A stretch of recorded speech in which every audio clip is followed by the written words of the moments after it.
Okey, bismillahirrahmanirrahim. Assalamualaikum warahmatullahi wabarakatuh.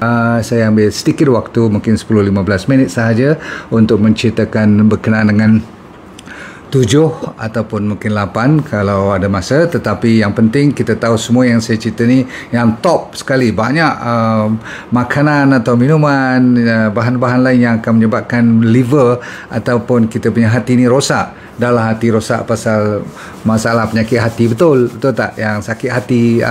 Tapi sekarang saya cerita organ liver kita yang amat mustahak. Anda tahu dia merupakan satu organ yang orang kata apa, sampai 700, kata setengah kajian 800 fungsi yang dijalankan oleh liver kita. Jadi kesian kat dia kalau kita ambilnya sebagai orang kata apa, sambil lewa saja. Dan selama ini selain daripada jantung, otak, buah pinggang, inilah liver yang sebenar-benarnya.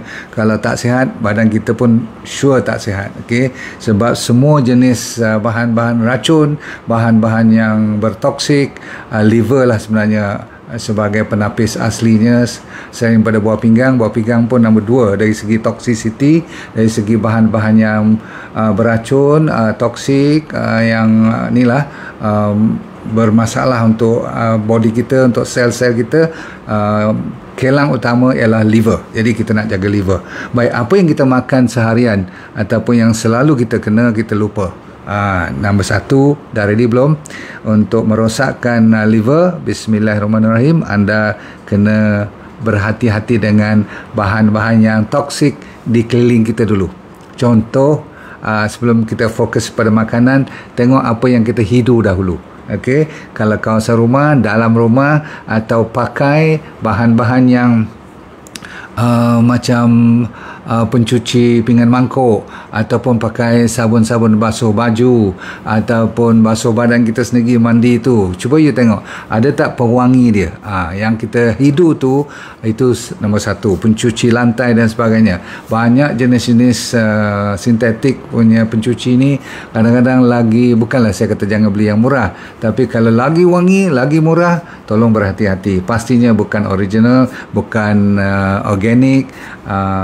Kita boleh pakai, tetapi janganlah terlalu kerap, sebab setiap kali body kita cuba detox dalam masa 24 jam, 48 jam tu, dia dah buat kerja, tak sampai 2 hari, hari ketiga kena pula lagi.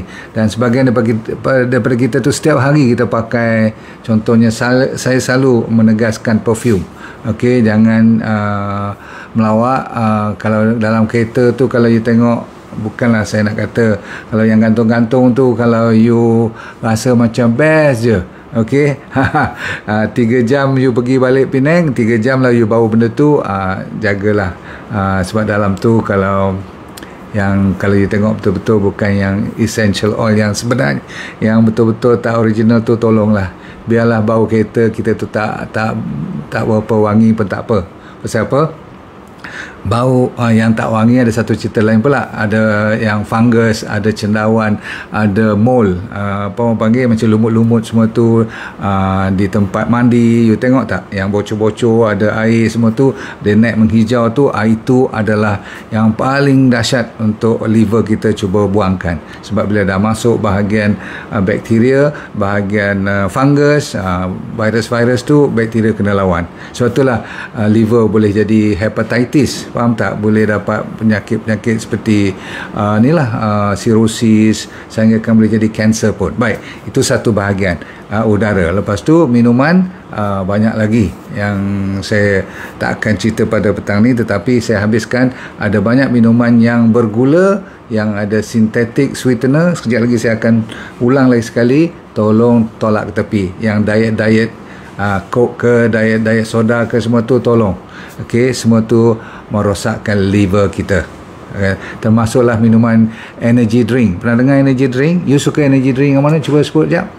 Yang jenis kalau tak kena satu tin, tak boleh buat kerja malam tu, kononnya. Mana kita belajar ni semua? Ni semua dipanggil memory. Sel kita dah bergantungan kepada macam drug dalam tu. Kalau tak kafein kita tak takut sangat, tapi kafein yang dalam energy drink tu tinggi pula. Kalau dekat kopi, saya minta you minum pula nanti. Tapi kafein yang dalam energy drink ni terlalu tinggi dan berbahaya untuk liver kita juga. Okey, baik, cukup dulu. Sekarang kita fokus kepada yang saya janji, 7 top makanan yang ramai orang terlupa. Apa saja, saya ulang, apa saja yang ada pengawet makanan yang ada pewarna dan perasa. Pernah dengar cerita ni semua? Mestilah. Sebab kalau tidak, macam mana supermarket boleh tahan sampai 2 tahun susu, 2 tahun santan, 2 tahun kelapa muda, semua jus-jus semua boleh tahan tu? Macam mana dia boleh tahan? Cuba beritahu kat saya. Pastinya ada yang dipanggil emulsifier.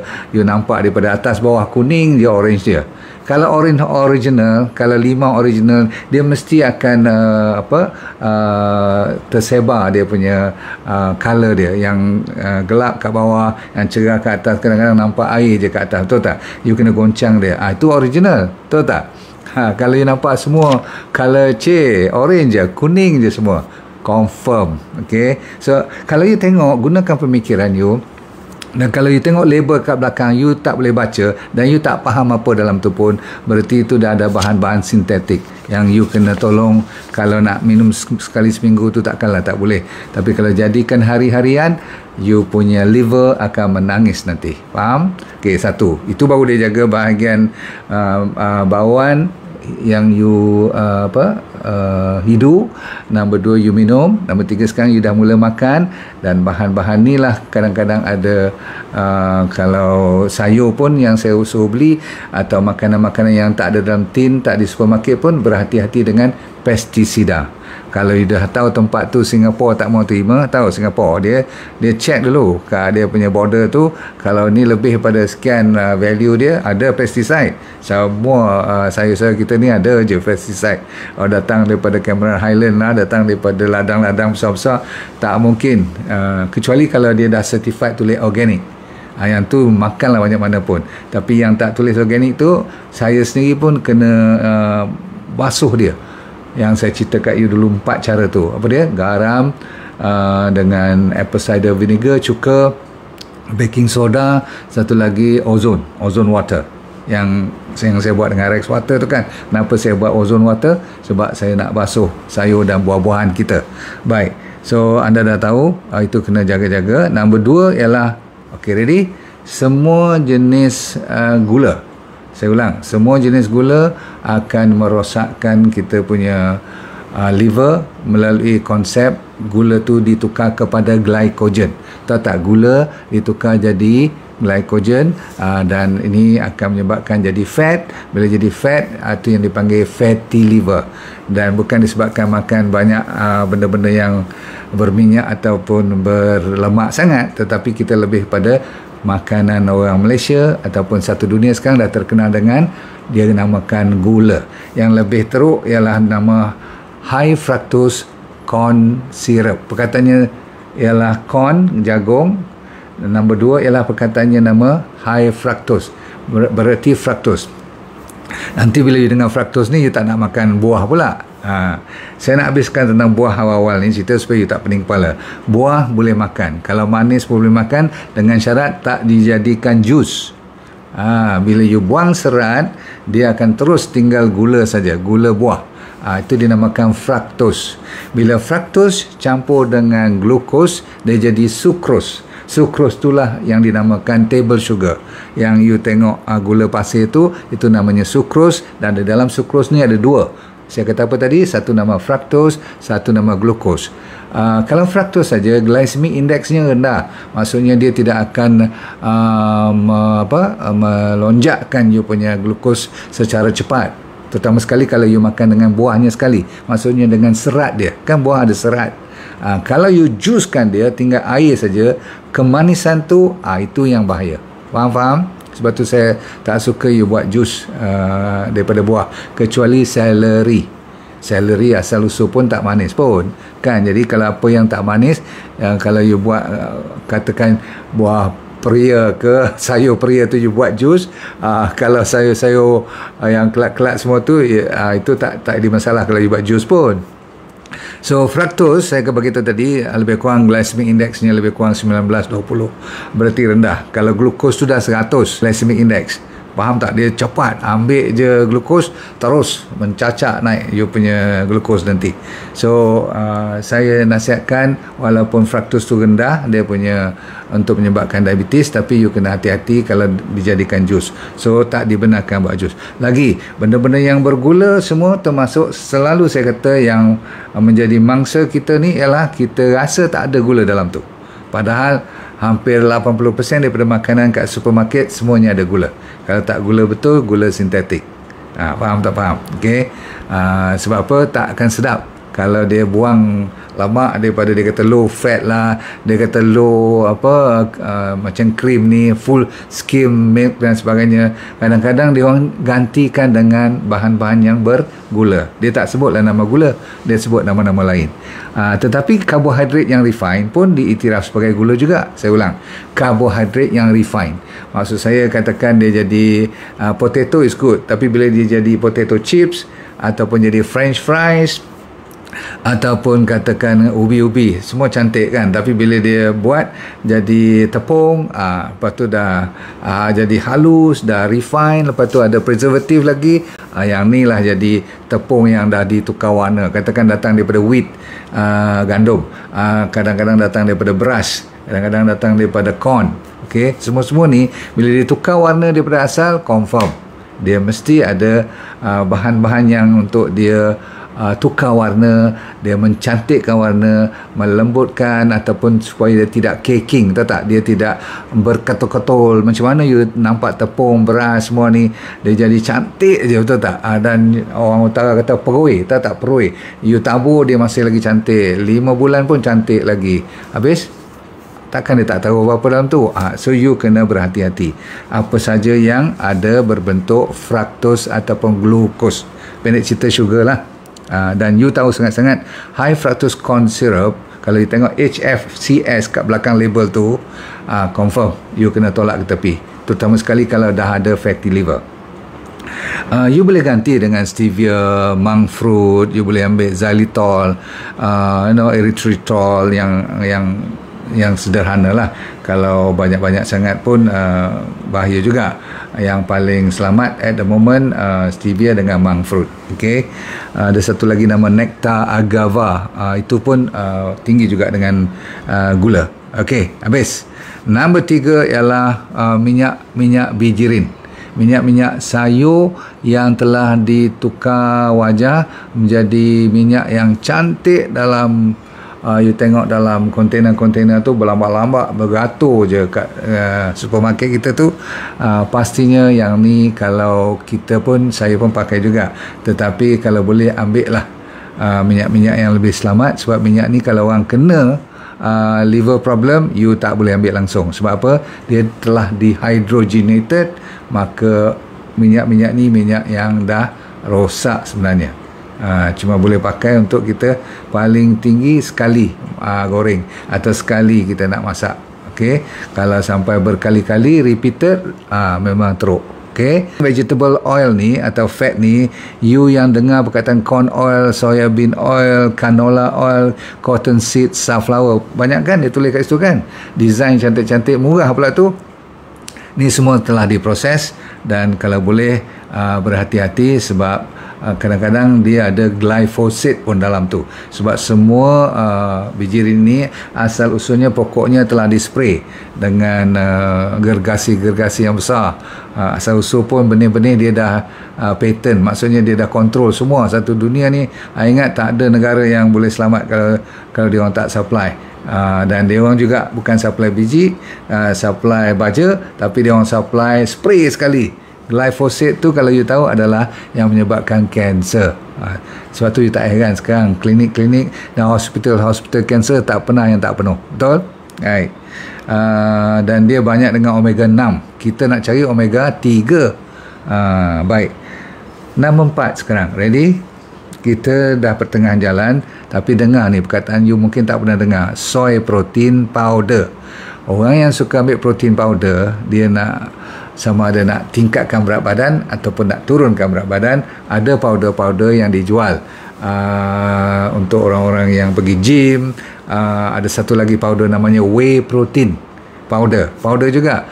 Kan you nampak kan dia buat macam scoop tu, dia bubur 2 scoop dalam air, dia goncang, dia bubur air sikit, sedap bukan main. Sebab ada perisa lagi, ada perisa koko lah, perisa orange lah, perisa macam-macam lah, vanilla dah. Dan kalau you ambil dia original, memang you tak lalu pun nak minum, betul tak? Tapi yang penting kita kena tahu macam mana dia extract soy protein ni. Maksudnya protein dia nak tarik daripada soy tu, dia kena pakai satu bahan namanya hexane. Hexane. Hexane ni kalau siapa yang belajar sains, you tengoklah, dia tu sebenarnya solvent. Maksudnya dia nak kena leraikan molekul tu supaya boleh tarik protein tu, dan dia asal-usulnya daripada petroleum. Kalau petroleum hari-hari you minum minyak petrol, boleh ke tahan? Iyalah, sebab liver you yang bantu. Liver pun lama-lama dia give up juga kan. Yang ni yang menjadikan liver inflamasi dan gallbladder pun ada isu nanti, rosak habis badan kita. Samalah juga dengan whey protein, semua ni tak selamat. Kalau you tak percaya, you ambil lah lebih pada 2 tahun, ramai anak-anak muda sekarang dah jadi mandul pun. Maaf cakap, bukanlah sebab tu saja, tapi mungkin ada sebab-sebab lain. Dia mengganggu hormon dan sebagainya. So berhati-hati. You nak tahu tak, whey protein tu asalnya daripada susu. Susu yang orang tak mau, bekat, orang kata apa, dia punya atasan tu kan nak buat kata cheese ke apa-apa kan, you tinggalkan yang atas tu, curdle tu dikeringkan, diproses jadi whey protein. Kita duk ingat, wah pandai betul lah dia orang bagi the best protein. Sorry, ni I nak bagi tahu you all, kalau you orang dewasa, ada anak-anak yang masih muda sekarang dah mula melupakan diri sebab dia beli tin tu ataupun botol yang besar-besar ni, yang 1-2 gallon tu. Jaga baik.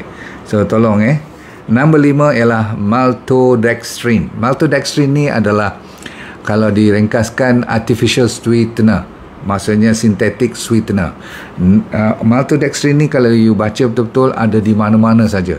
Dalam pemakanan, saya selalu suka kata di tempat-tempat chef kat atas para-para di supermarket tu, kalau you ambil 100 produk makanan, at least 70%, 60% ke 70% semuanya dah dimasuk dengan artificial sweetener. Okay? Sebab apa? Dia tahu kalau dia tulis sugar, ramai orang yalah masih lagi ambil kan. Kita pun kalau tengok sugar, kita peduli apa? Asalkan sedap je ambil kan. No, this time kalau you ada liver problem atau you nak prevent from getting liver problem, tengok aja artificial sweetener yang pemanis, you pun tak tahu semua nama, tapi yang very famous namanya maltodextrin. Tolak ke tepi. Pasal apa? Dia memang menyebabkan glukos you mencacak naik. Sebab glycemic index dia, maltodextrin ni, atas daripada glukos. Kalau glukos 100, dia 110 hingga 120 dia punya glycemic index. Faham tak?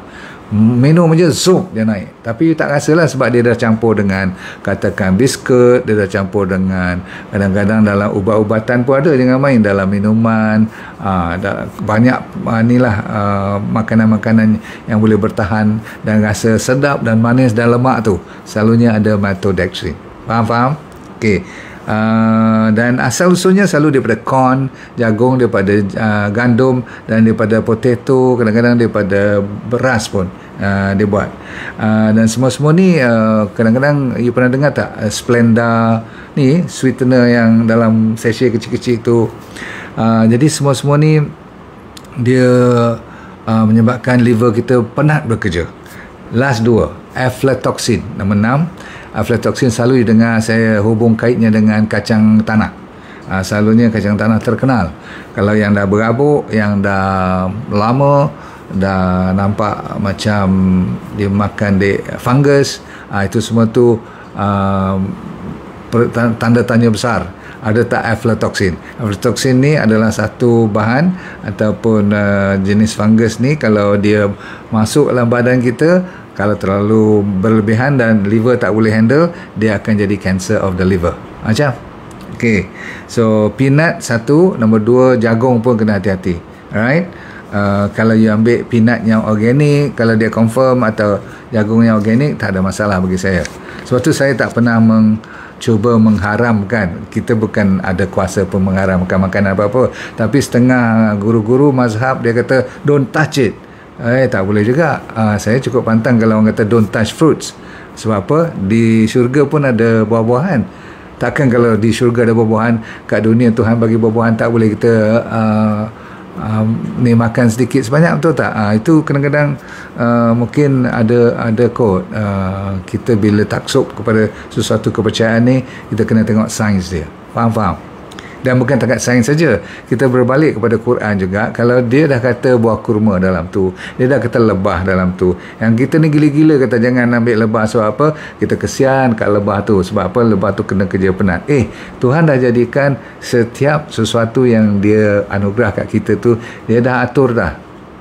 Yang jadi bahayanya cerita lebah tadi ialah kita tamak haloba, kita ambil habis sarang-sarang dia sampai tak ada tempat lagi dia nak berbunga ataupun nak ambil bahan-bahan makanan dia daripada hutan sebagainya. Itu yang kita menzalimi diri, faham tak? Bat lebah ataupun kelulut ataupun madu-madu ni boleh makan, jangan nak buat cerita lah. Dan last kita tutup dengan MSG hari ni. Semua dah tahu, monosodium glutamate. Siapa tak tahu kan? Dan banyak tempat-tempat makan, kalau you kata sedap bukan main, mesti nak pergi balik tempat tu, padahal simple je. Dan dia selalunya jenis-jenis yang kuih tiaw, mi, inilah makanan-makanan, selalunya semua jenis makanan lah kat restoran-restoran ni. Kalau lagi sedap, lagi ketagih, cuba you check tengok. Bukan saya kata jangan pergi kedai tu, tapi kalau you kadang-kadang mulut tu rasa bengkak sikit ataupun senang dapat alergi, itu berarti liver you dah mula sengsara. Faham? Walaupun dia bagi signal, you rasa kadang-kadang macam pening sikit kan, yang dia panggil Chinese Restaurant Syndrome. Chinese Restaurant Syndrome tu memang sekurang-kurangnya setengah sudu kot dia masuk dalam satu pinggan dia punya mi dan goreng-gorengan tu. Okey, cukup dulu. Saudara sekalian, ada sikit lagi tambahan, iaitu daging-daging yang dah di orang panggil apa, salai. Ingat tak daging-daging yang dah treated, yang dia orang panggil cold meat, yang boleh tahan sampai berbulan-bulan, yang you tengok di kedai-kedai buat sandwich tu kan, dia potong slice by slice, tu sausage, hot dog dan sebagainya tu, minta maaf lah ya. Kalau burger pun kalau tak mungkin dia boleh tahan berbulan-bulan. Ni saya cakap ni dengan memohon maaf, sebab ada orang meniaga nanti kata saya pandai-pandai pula. Tapi yang benar tetap benar. You tahulah, daging yang dah dilanyak sampai macam tu nak tahan sampai 6 bulan atau setahun, tak mungkin kalau tak ada bahan-bahan yang merosakkan you punya buah pinggang pun. Ya juga, apa tu, liver. Okey, saya doakan semoga anda selamat. Assalamualaikum warahmatullahi wabarakatuh. Let go and feel good all the time. Bye. Baik, saya mencari cuma 20 orang saja yang kali ini untuk saya buat kelas demi kelas, untuk saya mengajar dia jadi dropshipper saya. Saya punya trainer, saya dah ajar di mereka untuk train you all tanpa modal langsung, yang perlu cuma handphone dan jari yang masih boleh bergerak. Kalau itu ada, you dah boleh berniaga tanpa modal, tanpa risiko apa-apa. Sama ada you bekerja boleh buat part time ataupun full time suri rumah tangga, no problem. Dengan syarat you kena rajin sedikitlah belajar dan ikut apa yang kita tunjukkan, sebab semuanya dibuat secara percuma. So kalau nak di antara 5 hingga 10 ribu tu, orang kata apa, senang-senang aja kalau you buat betul-betul. Okey, nak lebih pun boleh, tak ada masalah. Nanti kita pelan-pelan akan ajar you, dan yang penting you sign up dulu secepat mungkin. Cuma 20 yang pertama saja, okey?